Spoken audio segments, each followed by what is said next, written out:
एक तरफ ममता बनर्जी के नेताओं और मंत्रिमंडल में थे और ममता बनर्जी के ऊपर सीबीआई की तरफ से एफआईआर दर्ज हो गई है, गिरफ्तारी हो चुकी है। सीबीआई भी सुप्रीम कोर्ट पहुंच चुकी है इस सारे मामले को लेकर। और दूसरी तरफ कल्याण बनर्जी वो इस तरीके से भाषा का इस्तेमाल करते हैं राज्यपाल के लिए और कहते हैं कि जैसे ही रिटायर हो जाएंगे, हट जाएंगे अपने पद से, तो हम जेल भेजेंगे राज्यपाल को। मैं सिर्फ इनको इतना कहना चाहता हूं कि इस तरह का मानसिक दिवालियापन होना नहीं चाहिए।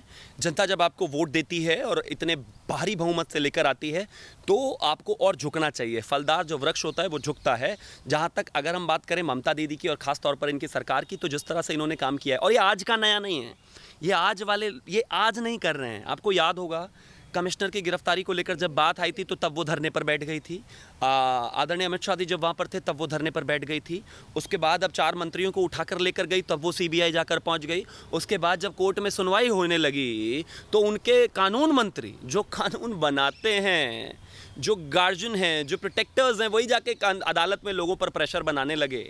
और उसके बाद उनको जमानत मिल गई थी। और उसके बाद देखा होगा आपने कि हाई कोर्ट ने किस तरह से सख्त टिप्पणी करके उस जमानत को कंट्रोल किया, कंटेन किया और बाद में हाउस अरेस्ट पर डाला। यहाँ पर इंपॉर्टेंट चीज़ ये है कि आप किस तरह का प्रेसिडेंट सेट कर रहे हैं।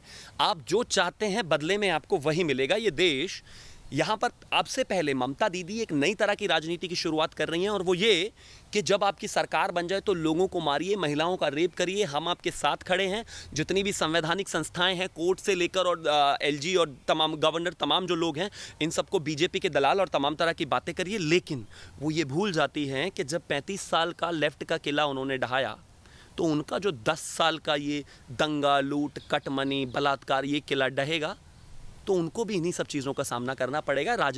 खास तौर पर लोकतंत्र में इस तरह की चीज़ों की कोई जगह है नहीं।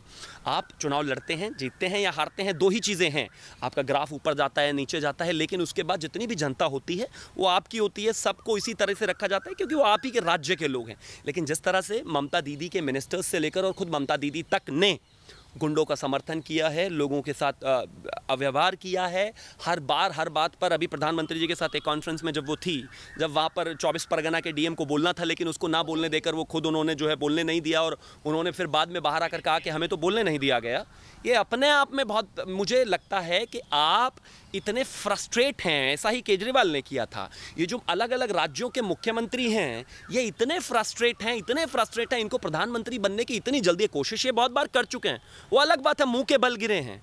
इनको 4-4, 3-3 करोड़ वोट मिले नहीं हैं और इनको प्रधानमंत्री बनना है। उसके सामने जो व्यक्ति 22.5, 23.5 करोड़ वोट लेकर बैठे हुए हैं, अपने राज्य में से 50% वोट लेने का मतलब ये नहीं है आप देश के प्रधानमंत्री बन जाएंगे। आप प्रधानमंत्री की बात की तो यहाँ पर कल्याण बनर्जी ये भी कहते हैं कि 2024 के बाद बीजेपी के कई नेताओं को जेल जाना पड़ेगा, राज्यपाल जगदीप धनखड़ को भी जेल जाना पड़ेगा क्योंकि वैक्सीनेशन को लेकर इन्होंने ढंग का काम नहीं किया है वेस्ट बंगाल के लिए। और राज्यपाल को लेकर तो वो ये कहते हैं कि जिस तरीके से नारदा स्टिंग ऑपरेशन को लेकर सीबीआई को जो मंजूरी दी है, इन सारी चीज़ों को लेकर अब राज्यपाल को भी जेल जाना पड़ेगा। देखिए, कल्याण बनर्जी को एक चीज़ समझने की ज़रूरत है कि ना ही तो वो किसी देश के प्रधानमंत्री हैं। वेस्ट बंगाल में सिर्फ वो अकेले रहते नहीं हैं और वेस्ट बंगाल में सिर्फ टीएमसी का कार्यकर्ता और टीएमसी का नेता नहीं रहेगा। तो आदत डाल लें, ना ये कांग्रेस का विपक्ष है ना ये लेफ्ट का विपक्ष है। 77 सीटें अब हमारी विधानसभा में हैं, 18 हमारी लोकसभा में हैं। आपको दिन रात नाको चने चबाने पड़ेंगे और वहीं चबाने पड़ेंगे। अगर आप किसी भी तरह की गलतफहमी में हैं कि किसी भी संवैधानिक पद पर बैठे हुए एक व्यक्ति, चाहे वो राज्यपाल हो चाहे कोई और, उनको दबाकर कोर्ट में जाकर आप इस तरह की चीज़ें और इस तरह के हुड़दंग करके इस सरकार को किसी भी तरह से कमज़ोर कर सकते हैं या अपनी जो मसल पावर है उसको दिखाकर इस देश की या प्रदेश की जनता को आतंकित कर सकते हैं, तो वो अब होने वाला है नहीं। अगर नारदा शारदा में आपने ये कांड किए हैं, आपके पास केसेस थे, 2017 का केस है पेंडिंग पड़ा, 16 का केस है पेंडिंग पड़ा हुआ था, कोर्ट की तरह सारी प्रोसीडिंग्स हुई हैं, कोर्ट के वाया सब कुछ गया है, तो सैंक्शन देना ही था। अगर इलेक्शन से पहले सैंक्शन दे दिया होता तो ये कहा जाता कि इलेक्शन को इन्फ्लुएंस करने की बात है। इलेक्शन के बाद दे दिया तो यूँ कि भाई इलेक्शन से फ्रस्ट्रेट है, तो क्या जाने ही ना दें। आप क्या कहेंगे, कल्याण बनर्जी क्या कहेंगे, इसको सोचकर गवर्नर या केंद्र सरकार या कोई भी पुलिस काम नहीं करेगी या कोर्ट काम नहीं करेगा। वो तो काम करेगा ही। आपका काम कुछ भी कहना है, आप कुछ भी कहते रहिए, इससे कोई बहुत ज्यादा फर्क पड़ता नहीं है। राज्यपाल को कसाई तक कहते हैं ये। मुझे लगता है कहीं ना कहीं भाषा का स्तर जिस तरह से इन्होंने गिराया है, और ये कोई नया नहीं है। You lead with an example. जब ममता बनर्जी की अगर आप भाषा देखेंगे शुरुआत से ही, तो वो अपने आप में एक बहुत ही ऑब्जेक्शनरी है। दीदी ओ दीदी को लेकर तमाम लोगों पर ड्रामा करने वाले लोग और तमाम ज्ञान देने वाले लोग और जेंडर को लेकर इतना ज्ञान देने वाले लोग शायद भूल जाते हैं कि उसी महिला ने नड्डा गड्ढा शड्डा से लेकर क्या क्या भाषा नहीं कही, इस देश के गृह मंत्री को क्या क्या नहीं कहा, प्रधानमंत्री को क्या क्या नहीं कहा। एक तरफ बात करते हो जेंडर इक्वालिटी की और दूसरी तरफ करते हो कि जब आपको जवाब उसी भाषा में मिलता है तो आप वो महिला कार्ड खेलना शुरू कर देते हो। ये कामयाबी नहीं है। मैं बिल्कुल ये नहीं कहता कि ममता दीदी चुनाव नहीं जीती, वो जीती हैं, लेकिन चुनाव जीतने का मतलब ये नहीं है कि आपको लोगों को मारने, काटने, बलात्कार करने का और जितने भी आपने कांड किए हैं उन पर सब पर माफ़ी, नारदा में जो घोटाले पैसा कमाया उन सब पर माफ़ी मिल जाए। इलेक्शन अपनी जगह है, जीत हार अपनी जगह है, लेकिन आपने जो कांड किए हैं उनका पर्दाफाश होना, आप जो गलत काम करेंगे, लोगों को मारेंगे, उसका बाहर निकलना बहुत ज़रूरी है। और गवर्नर एक संवैधानिक बॉडी हैं। उन्होंने, आपने देखा होगा किस तरह से जब वो असम में जाकर लोगों से मिले थे, किस तरह से लोग उनके पैरों में पड़े हुए थे। उन लोगों पर जरा एक रिपोर्ट बनाकर दें, केंद्र को बताएं कि कैसे पहुंच गए वहाँ पर वो लोग। क्या उनको शौक है अपना घर छोड़कर वो जाकर शिविरों में पड़े हुए हैं? उनके ऊपर तो ममता दीदी की एक बार जबान नहीं खुलती। जो इतना ज्ञान देने वाले एक अलग साइड वाला जो मीडिया है, उनसे जाकर तो कभी इंटरव्यू कवर कीजिए ना उनसे। लात मार के तुम्हें कोई किसी दिन तुम्हारे घर से बाहर निकाल देगा, तब क्या करोगे? तब करते रहना बीजेपी और कांग्रेस, कोई भी हारे और कोई भी जीते, ये नहीं होना चाहिए। बीजेपी 2017 में यूपी में आई थी, प्रचंड बहुमत के साथ आई थी। क्या एक भी समाजवादी के कार्यकर्ता ने घर शिफ्ट किया है क्या? कोई दिल्ली आया हो, कोई किसी शिविर में गया हो, कहीं रहा हो, कुछ भी है? हाँ, ऐसे ज़रूर हैं कि जिन लोगों ने अपने कॉलेजेस और अपने साम्राज्य बनाने के चक्कर में लोगों की ज़मीनें घेरी, वो बहुत बड़े आदमी थे, लेकिन बावजूद उसके सालों से जेल में हैं।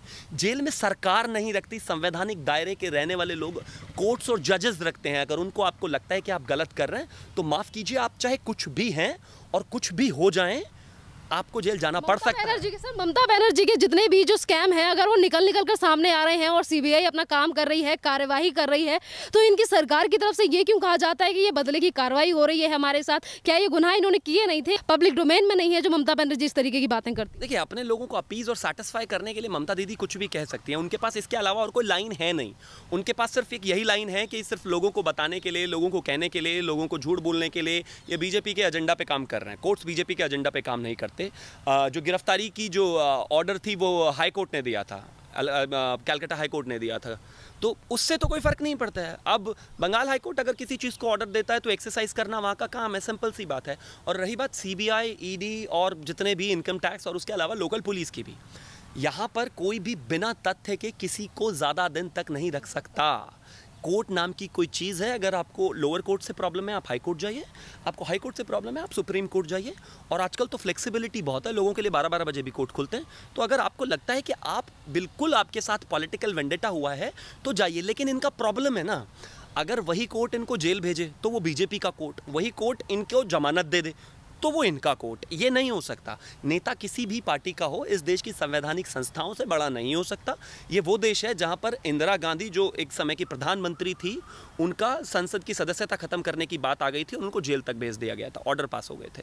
तो अगर आप प्रधानमंत्री रहें और उसके बाद गुंडागर्दी करें, गुनाह करें, इन्फ्लुएंस करें, बूथ कैप्चरिंग करें, चोरी करें, डकैती करें, लूट करें, अपने लोगों से बलात्कार करवाएं और उसके बाद आप कहें कि नहीं मैं तो मुख्यमंत्री हूं, मुझे तो 2/3 बहुमत से जिताया गया। जिताने का मतलब ये नहीं है कि आपको हर चीज का सर्टिफिकेट दे दिया गया कि आप जो चाहे करें। नारदा स्कैम में जो 4 मंत्रियों को गिरफ्तार किया गया था सीबीआई की तरफ से, और कोलकाता हाई कोर्ट ने कहा था कि अब ये चारों नेता हाउस अरेस्ट पर रहेंगे, तो इन्हीं सारी चीज़ों को लेकर अब सीबीआई चली गई है सुप्रीम कोर्ट, क्योंकि सुप्रीम कोर्ट में जो याचिका डाली गई है उसमें सीबीआई का कहना है कि हाउस अरेस्ट वाली चीज़ें सही नहीं है और इसके खिलाफ ही उन्होंने सुप्रीम कोर्ट का रुख किया है। स्वागत है। मुझे लगता है सीबीआई को अधिकार है इस चीज़ का। अगर उनको लगता है कि जो लोअर कोर्ट है, मतलब जो हाई कोर्ट है, उसने अगर कोई डिसीजन दिया है वो उससे सेटिस्फाई नहीं है, तो सीबीआई क्या, एक आम आदमी भी, एक रिक्शे वाला गरीब आदमी भी ऊपर जा सकता है, अपनी आवाज़ उठा सकता है। तो मुझे लगता है कि अगर उनको लगता है कि हाउस अरेस्ट रहकर ये चीज़ों को इन्फ्लुएंस कर सकते हैं, या फिर इनके ऊपर उस तरह से शिकंजा नहीं कसा जा सकता, या फिर तमाम तरह की चीज़ें हो सकती हैं, कुछ भी गवाहों को हॉस्टाइल करने से लेकर तमाम चीज़ें हो सकती हैं, तो वो सुप्रीम कोर्ट गई है। सुप्रीम कोर्ट को जो ठीक लगेगा वो अपना वर्डिक्ट सुनाएंगे और जो सुप्रीम कोर्ट कहेगा भारतीय जनता पार्टी उसको मानेगी। सर, यहाँ पर जनता का सवाल ये है कि ममता बनर्जी और ममता के मंत्रिमंडल की तरफ से जिस भाषा का इस्तेमाल राज्यपाल के लिए, सीबीआई के लिए और केंद्र सरकार के लिए किया जा रहा है, और जितने भी धरने प्रदर्शन किए जा रहे हैं वो इसीलिए किए जा रहे हैं क्योंकि ममता बनर्जी को डर है कि अभी तो सिर्फ नारदा स्टिंग ऑपरेशन निकलकर सामने आया है, ऐसे भी कई और केसेस हैं और स्कैम है जो निकलकर सामने आ सकते हैं इन्हीं नेताओं के द्वारा जिनकी गिरफ्तारी हुई है। गालियों का जवाब भारतीय जनता पार्टी कभी गालियों से देती नहीं है। और आपको याद होगा 2014 से पहले मणिशंकर अय्यर ने इस देश के प्रधानमंत्री के लिए किस तरह के शब्द यूज़ किए थे, उसके बाद इस देश की जनता ने जवाब दिया। हम एक लोकतांत्रिक देश में रहते हैं, लोकतांत्रिक तरीकों से ही लोकतांत्रिक पार्टियों को जवाब दिया जा सकता है। हाँ, वो गुंडाइज्म में ज़रूर आ सकते हैं, हाँ वो किसी भी लेवल के स्तर तक, किसी भी हद तक गिर सकते हैं, एक राज्यपाल को गाली दे सकते हैं जिनकी शायद ओहदे के साथ साथ उम्र भी बहुत ज़्यादा है। लेकिन अगर आप उस सब चीज़ों को भूल चुके हैं तो ये जो आप इतना एक अपने कल्चर और अपनी चीज़ों को लेकर और अपने विचारों को लेकर और अपने इंटेलेक्चुअलिटी को लेकर इतना जो ड्रामा और गाहे बगाहे करते हैं उनको बंद कर दीजिए। आपके पास बेसिक भाषा का इस्तेमाल कैसे करना है ये आपको नहीं पता, और आप कहते हो कि हम इतने बड़े स्टेट से आते हैं। कृपया करके सुभाष बोस के और इतने बड़े बड़े जो लोग वहाँ पर हुए, ईश्वर चंद्र विद्यासागर से लेकर और औरबिंदो तक, उनका अपमान तो कम से कम ना करें। इस तरह की जो भाषा है इस देश की संवैधानिक दृष्टिकोण में जो आने वाली चीज़ें उनको अंतर्गत नहीं आती। एक तरफ ममता बनर्जी और ममता बनर्जी के नेता खुद ही संविधान के अकॉर्डिंग नहीं चलते, संविधान की बातें नहीं मानते, और दूसरी तरफ राज्यपाल को लेकर इन्हीं के नेता संविधान की दुहाई दे रहे हैं। देखिए, मुझे एक चीज़ लगती है कि जहाँ तक बात संविधान की है तो संविधान की बात ना ही करें तो ये लोग तो ज़्यादा बेहतर है। टीएमसी, आप मुझे एक चीज़ बताइए कि किसी मंत्रिमंडल का मंत्री अगर किसी आरोप में गिरफ्तार हो जाए और हाई कोर्ट के ऑर्डर के बाद, तो क्या मुख्यमंत्री जो वहाँ के एक तरीके से मालिक हो जाते हैं, क्या वो किसी के दफ्तर में जाकर इस तरह से दबाव बनाएंगे? एक मंत्री जिसको कोर्ट ने गिरफ्तार करके जेल भेजने की बात कर दी है, उसकी बेल पर सुनवाई होने वाली है, अगर कानून मंत्री जो कानून बनाता है वहीं वहाँ पर पहुँच जाएगा तो जजेस तो प्रेशर में आएंगे ही ना। इस तरह के ये जो नए नए एजेंडाज हैं ये इस देश को एक तरीके से एक अलग सऊदी अरेबिया वाले मॉडल में लेकर जाने की बात हो रही है। हम लोकतांत्रिक देश हैं।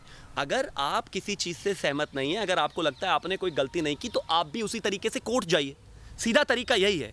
लेकिन जो मसल पावर, सीबीआई के ऑफिस पर पत्थरबाजी करना और तमाम तरह की चीज़ें करना, ये इस देश का मॉडल नहीं है और ये इस देश में नहीं चलेगा। मैं मानता हूँ, मैं फिर से कहता हूँ कि मैं मानता हूँ आप प्रचंड बहुमत के साथ आई हैं, लेकिन इसका कहीं से कहीं तक ये मतलब नहीं है कि आप अपनी सत्ता का दुरुपयोग करें। धन्यवाद सर।